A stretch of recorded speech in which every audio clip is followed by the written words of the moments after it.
For 1,000,000 years, the Firstborn ruled. They were not conquerors in the way of lesser species. They did not burn worlds or enslave populations through crude force. No, they were something far worse. Gods who reshaped the very fabric of existence to their will. Their psionic mastery allowed them to crush entire fleets without firing a single shot. They could twist minds, rewrite memories, and erase whole civilizations from history with a mere thought. The Firstborn saw the galaxy as their birthright, and all others as transient shadows passing through it. They allowed younger races to exist, so long as they remembered their place. Humanity, like countless others before them, was granted the illusion of freedom, permitted to expand and colonize the stars under the ever-watchful eyes of their unseen overlords. They were allowed to dream, to build, to reach for greatness, but only within the boundaries the Firstborn set. Then, humanity overstepped. It started on the fringe worlds, places where Firstborn rule was indirect, where their enforcers rarely set foot. Humanity, ever ambitious, pushed deeper into the void, settling systems that had remained untouched for eons. One such world, Calestis 9, became the first spark of defiance. When the Firstborn finally arrived, demanding subjugation, the colony refused. The response was swift and absolute. The sky burned.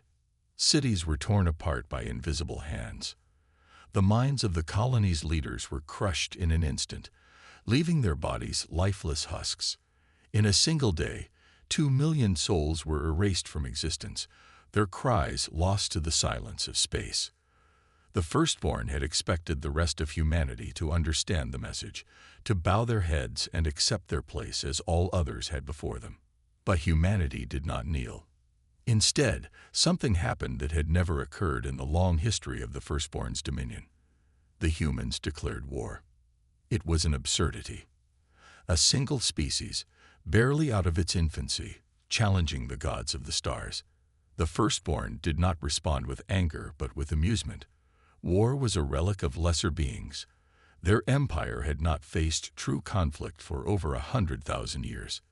There was no need for crude weapons or grand battles. They would simply erase the problem at its source. A fleet of world breakers descended upon humanity's core systems. One by one, colonies were crushed, their defenders rendered helpless before the Firstborn's overwhelming psychic might. But something strange began to happen. The humans adapted. Unlike past rebellions, they did not simply fall. They learned. They developed countermeasures. They studied the weaknesses of their oppressors and found ways to resist. For every world that burned, humanity grew stronger, angrier. Then came the moment that changed everything. The Battle of Ravnos III. It was supposed to be a routine extermination, a show of force to end the war before it truly began. Instead, the Firstborn encountered something they had never faced before, a species that would rather burn than bow. And in the ashes of that battle, the Warborn were. The Firstborn watched the battle unfold from their towering dreadnoughts, minds linked in a vast psionic network that stretched across the stars. From their perspective, it was over before it even began. The fleet above Ravnos III was the largest humanity had ever assembled. 200 warships, orbital defense stations, and ground forces numbering in the millions. But to the Firstborn, it was insignificant. Their psychic presence alone had shattered fleets twice this size without firing a shot. They descended upon the planet like gods of war, their ships resembling obsidian monoliths in the void. And yet, something was different. As their forces made planetfall, the expected wave of human terror never came. There was no surrender, no desperate transmissions pleading for mercy. Instead, the humans fought like demons unleashed. The Warborn made their first stand. Ravnos III's capital, New Thessalonica, had been transformed into a fortress. Automated railguns spat tungsten death into the skies, targeting the Firstborn's transports with pinpoint precision.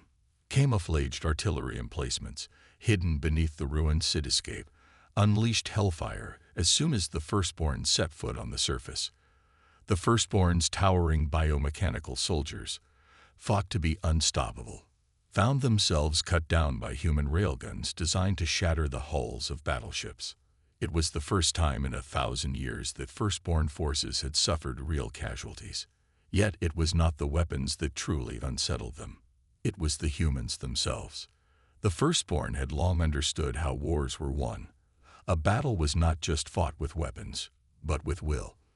Once an enemy lost the will to resist, victory was inevitable. And the Firstborn were masters of breaking wills. Their psychic presence radiated like a star, pressing down on human minds, filling them with despair. But the Warborn did not break.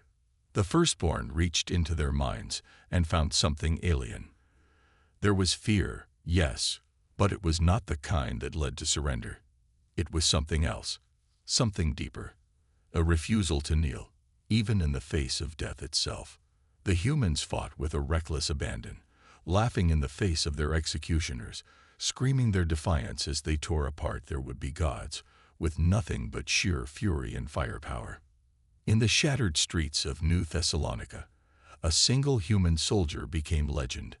Captain Elias Voss led the final charge against the Firstborn's planetary command node, a massive spire of black metal that pulsed with psionic energy. The Firstborn within had assumed that the battle was won, that the humans would soon be crushed under the weight of their overwhelming power. Voss proved them wrong. With his armor torn, his body broken, he led the last remnants of his battalion through the ruins, cutting a path through the Firstborn's elite. When he finally reached the command node, he activated a dead man switch, one linked to an antimatter bomb buried beneath the city. The Firstborn, in their arrogance, had assumed no human would ever dare sacrifice an entire world. But humans were not like the others. As the device detonated, Ravnos 3 burned. The Firstborn fleet, expecting an easy victory, watched in horror as their ground forces were consumed in fire. In that moment, they realized the terrible truth. They were not fighting slaves. They were fighting monsters of their own making. And the Warborn had only just begun. The fall of Ravnos 3 sent shockwaves across the galaxy. To the younger races, it was a legend in the making. The day mortals wounded the gods. But to the Firstborn, it was something else entirely. It was a scar, a humiliation. They had underestimated humanity. And for the first time in 1,000 years, they acknowledged it. No longer did they see humanity as an unruly race in need of guidance. They now saw them as a disease that needed to be eradicated. The extermination fleets were mobilized, larger than any the Firstborn had deployed in millennia. No more warnings, no more demonstrations of power. The gods of the stars would descend with the full force of their wrath. Humanity, for all its defiance, could not stand alone. They knew this. Across the occupied worlds, whispers of the Ravnos 3 stand spread like wildfire. The Firstborn had enslaved dozens of species across the ages, crushing them under the weight of their psionic dominance. But the Warborn were different. They had bled the gods, and bleeding gods meant they could be killed. So humanity sent out the call. But they did not come as diplomats. They came as warriors. On the war-torn world of Ovrak, a delegation of human officers landed in the middle of a Croshan war council, walking through the bloodied remains of a failed slave revolt.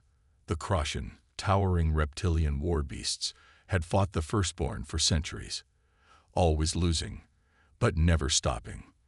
They respected only one thing: strength. And so, humanity did not ask for an alliance. They issued a challenge. General Alaric Hayes, flanked by his Warborn bodyguards, stood before the Croshan warlords and tossed the severed head of a Firstborn onto the table. "We are going to kill the gods," he said. "Are you in, or are you cowards?" The Croshan roared in approval. On the floating cities of Volterra, humanity's message was different. The Volterri were master infiltrators, a species of ethereal, cyber-enhanced beings who had survived by staying in the shadows. They had never openly rebelled against the Firstborn, not because they did not want to, but because they knew they would be crushed. Yet here was a species that did not hide, that did not kneel. So humanity played to their nature. Instead of speeches, they provided encrypted data, classified Firstborn intelligence, stolen from the wreckage of their fallen ships. The kind of information that could burn an empire from within. The Volteri did not need to be convinced. They simply nodded and vanished into the void. And on the wasteland of Tivanis, where the insectoid hordes of the Tsavani brooded under Firstborn oppression, the Warborn's message was the simplest of all. They disabled the Firstborn's control beacons, walked into the heart of the hive, and threw down the shattered remnants of the psychic collars that had bound the swarm for centuries. The Tsavani did not speak in words. They spoke in war cries. One by one, the enslaved and the broken joined the Warborn Pact, not for unity, not for peace, but for vengeance. And as the Firstborn fleets prepared to descend upon humanity's remaining strongholds, they did not yet realize one simple truth. They were no longer facing a rebellion. They were facing a war. The Warborn Pact was forged in blood and fury. No treaties, no formalities, only a singular oath, to burn the Firstborn's dominion to the ground. The Firstborn had ruled for 1,000,000 years, unchallenged, unbroken. They had expected to crush humanity the moment they declared war. They had expected fear, surrender, desperation. What they received instead was fire. The Warborn did not fight like other species. The Firstborn were accustomed to resistance movements that crumbled the moment their leaders were slain. But humans? Humans did not break. And worse, they did not fight alone anymore. The first strike came at Salthura, a world that had served as a Firstborn stronghold for over 10,000 years. It was more fortress than planet, guarded by fleets that could level entire systems. The Warborn did not attack it head-on. Instead, the Volteri infiltrators moved first, slipping into the world's security grid, turning the planet's defenses against itself. The orbital shields flickered and fell, and in the chaos, a small strike team of Warborn soldiers landed on the surface. Humans, Crocian, and Volteri working as one. They weren't there to hold territory. They were there to kill gods. A single Warborn operative, armed with a weapon engineered from stolen Firstborn genetic data, executed the planet's overseer with a shot that ruptured his psionic core. The Firstborn had always believed themselves invincible. This moment proved them wrong. The death of a god rippled through the Firstborn's vast psychic network, sending shockwaves of terror through their kind. For the first time in 1,000,000 years, they felt what it meant to be hunted. But the Warborn were only getting started. While Xalthera burned, the Tsavani swarm unleashed terror on another front. Freed from Firstborn control, the endless insectoid hordes spread across their former masters' colonies, overwhelming them in sheer numbers. Planets once thought untouchable were reduced to husks in weeks. Meanwhile, the Crocian war beasts struck at the Firstborn supply lines, severing the lifelines that fed their empire. The Firstborn, long used to controlling others, had become too dependent on subjugated species for labor, resources, and maintenance of their war machines. Now, with rebellion spreading like wildfire, their empire began to starve. And humanity struck the heart. In a move of pure audacity, a fleet of Warborn dreadnoughts emerged from void space above Excelvorin, the Firstborn's oldest military capital. This was not an invasion, it was a message. They unleashed a new weapon, one the Firstborn could not have predicted. The Psionic Disruptor, a device engineered to nullify the Firstborn's greatest strength. The moment it activated, the gods of the stars lost their connection to their power. Their minds, once capable of bending reality, became as fragile as those of the mortals they had ruled for so long. And then the orbital bombardment began. For the first time in recorded history, the Firstborn did not just retreat. They ran. Across the galaxy, their empire trembled. The great lords of Psionic dominion, who had never known fear, now found themselves haunted by a terrifying realization. The Warborn were not just fighting to win. They were fighting to erase the Firstborn from existence. And nothing would stop them now. The Firstborn had never known desperation. For 1,000,000 years, their word had been law, their presence unquestioned. The galaxy itself had bent to their will. Now they bent beneath the Warborn's wrath. As the psionic disruptors shattered their mental dominion, the once invincible gods found themselves vulnerable for the first time in history. Their armies, once commanded through thought alone, were now leaderless. Their fleets, piloted by those who had never known fear, fell into disarray. The Warborn did not hesitate. They descended upon the fractured empire like wolves upon wounded prey. The Crosian war clans tore apart Firstborn strongholds, their warriors wading through the ruins of cities that had once stood untouched for millennia. The Tzivani swarms spread across the void, consuming entire worlds in an endless tide of hunger and vengeance. The Valteri, masters of subterfuge, turned the Firstborn's own technology against them, sowing chaos in their ranks. And humanity. Humanity led the charge, their warships cutting through the remains of the Firstborn fleets like a blade through rotten flesh. Across the stars, whispers of the Warborn spread. The Firstborn had once been seen as gods, their power unquestioned. But now, something had changed. Now, even their own kind began to doubt. On the world of Ifrakel, a Firstborn governor, once a being of infinite arrogance, stood before a human war council, his once perfect robes tattered, his golden eyes now wide with something alien to his species. Terror. I surrender, he stammered, voice trembling. Please, spare my people. For a long moment, the Warborn commander said nothing. Then, General Alaric Hayes stepped forward, his gaze like steel. Did the people of Ravnos III beg? He asked. The governor's lips parted, but no words came. Did the billions who burned under your rule cry out for mercy? The silence that followed was thick with judgment. And then, without another word, the Warborn turned and walked away. Moments later, the skies of Ifrakel burned. There would be no surrender, no mercy, only justice carved in fire. The Firstborn began to retreat, pulling their remaining forces toward the heart of their empire, abandoning entire sectors in their desperation to survive. It was an exodus of once immortal beings who had never known what it meant to fear death. But the Warborn did not let them flee. They hunted them. Every stronghold fell. Every last sanctuary was turned to ash. Firstborn cities, untouched for tens of thousands of years, crumbled under relentless bombardment. Even their greatest fortresses, protected by once impenetrable psionic barriers, proved worthless against Warborn engineering and sheer human determination. The Warborn Pact had become more than an alliance.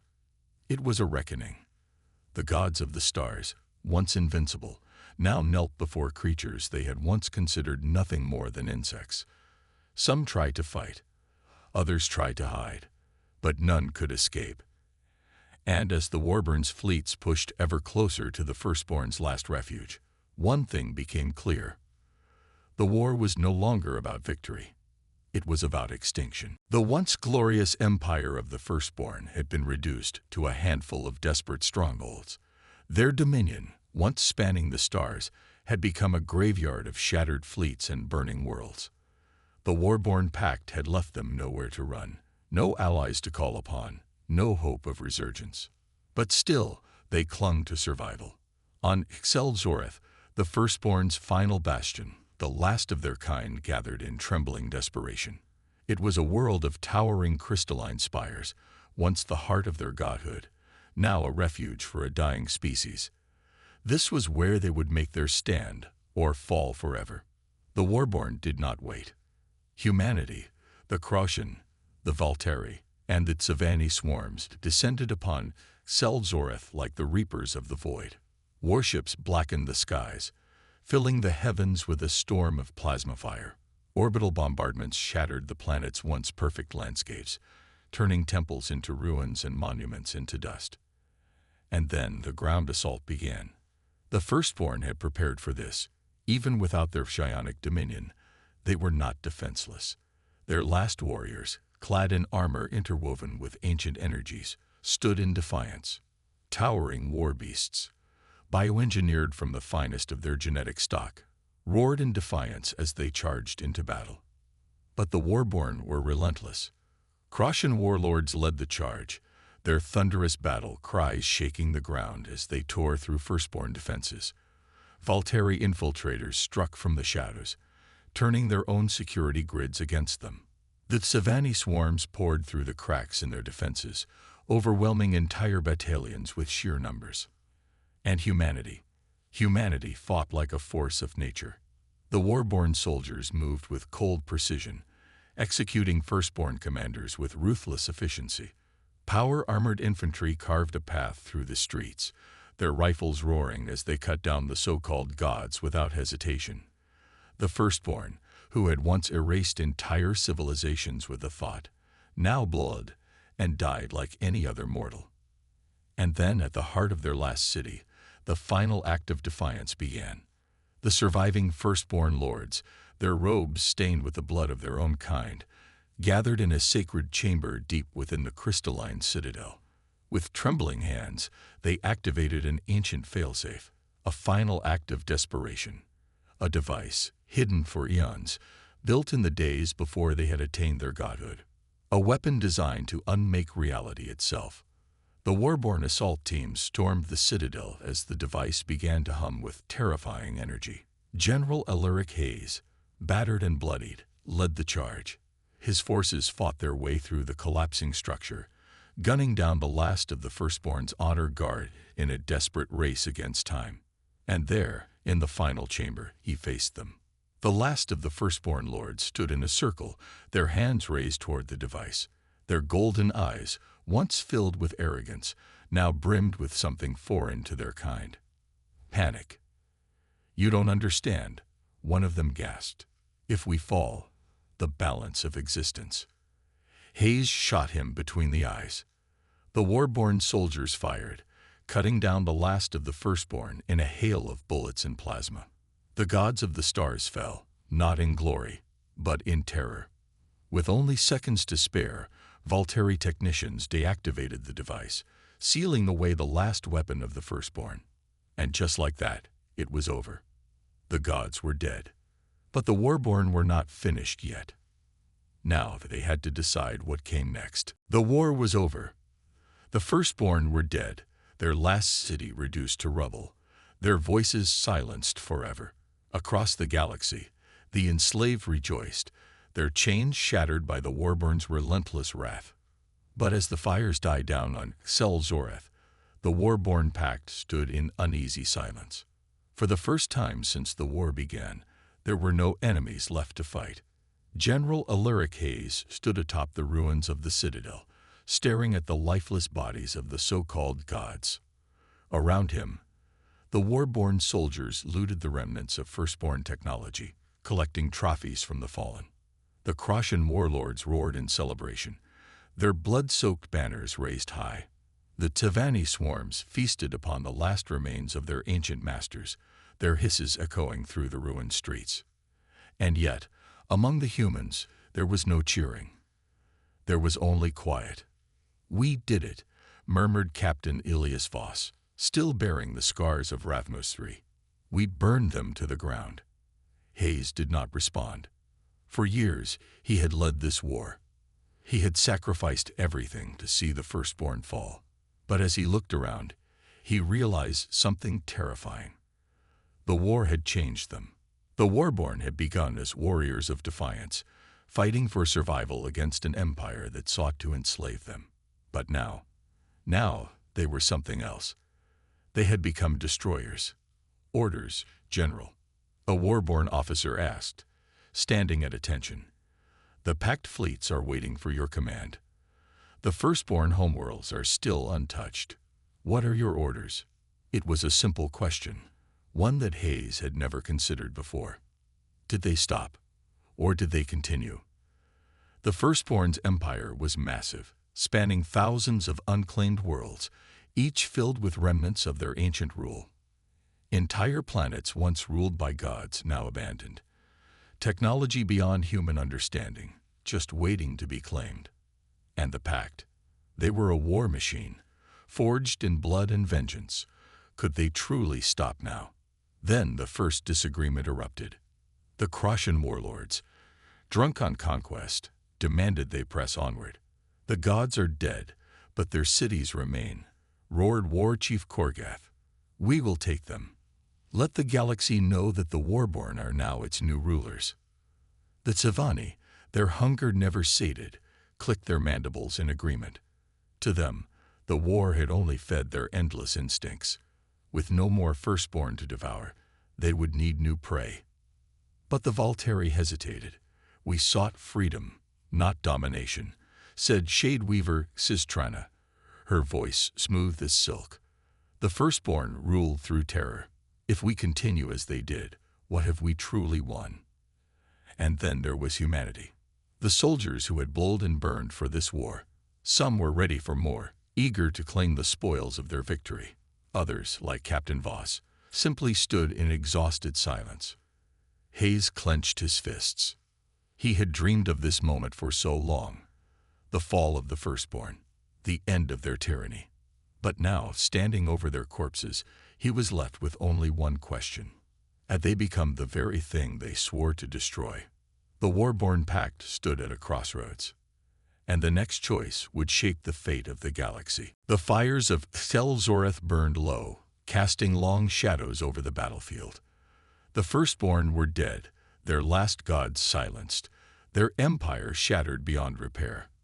Across the galaxy, the enslaved races rejoiced, free at last from their millennia-long chains. But for the Warborn Pact, victory was not the end. It was a question. Aboard the ISS Revenant, the Warborn leaders gathered in tense silence. The chamber, once filled with the furious unity of war councils, now carried an uneasy stillness. The battle was over, but now they faced a greater conflict, the one within themselves. "We cannot stop now," growled War Chief Korgath, his massive Croshan frame casting an imposing shadow over the holomap. The Firstborn's homeworlds still remain. Their artifacts, their technology, everything they built is ours for the taking. And if we do not take it, hissed a Tsavani Swarm Queen, her mandibles clicking with restless hunger, others will. We have earned this conquest. Shadeweaver Sistrana of the Volteri leaned forward, her cold, calculating eyes narrowing. And what then? We rule in their place. We build a throne from their bones and sit upon it as they did. That is not victory. That is becoming them. The chamber fell silent. Hayes sat at the head of the table, his expression unreadable. The others had spoken, but all of them were waiting for his decision. The Warborn had followed him through hell. His word had led them to victory. Now his word would determine what came next. He exhaled slowly. "I remember," he said at last, his voice low, steady. "I remember standing in the ruins of Ravnos 3, seeing what the Firstborn did to our people. I remember the screams, the silence after." He looked up, meeting the eyes of every leader at the table. "We fought because we had to, because if we didn't, no one else would." The Croshan warlord clenched his fists. "And now we fight to ensure it never happens again. We take what we've earned." Hayes shook his head. "That's where you're wrong. If we continue, if we keep burning everything in our path, then what stops us from being the next empire to fall?" Korgath opened his mouth to argue, but the general cut him off. This war was never about conquest. It was about survival. He gestured to the stars beyond the viewport. "We won. The Firstborn are gone. Their rule is broken. But if we keep going, if we keep destroying, then one day someone else will rise against us. Someone will say, 'Look at the Warborn, ruling through fire and blood.' And they will do to us what we did to the Firstborn." A heavy silence filled the room. The weight of truth settled on them. Sistrena exhaled softly, nodding. "Then we dismantle the pact." Korgath's eyes widened. "You mean to throw it all away?" "No," Hayes said. "We go home. We rebuild. We ensure that what happened before never happens again. The Warborn Pact was meant to fight an empire. That empire is gone. Now we must learn to be more than warriors." A long pause. Then, one by one, the Warborn leaders nodded. Not all were pleased. Some, like Korgeth, still craved the battlefield. Others, like Sistrana, saw the wisdom in restraint, but none could deny the truth. The war was over. The galaxy, for the first time in an age, was free. And the Warborn, forged in blood and vengeance, would now decide their own fate, not as conquerors, but as survivors.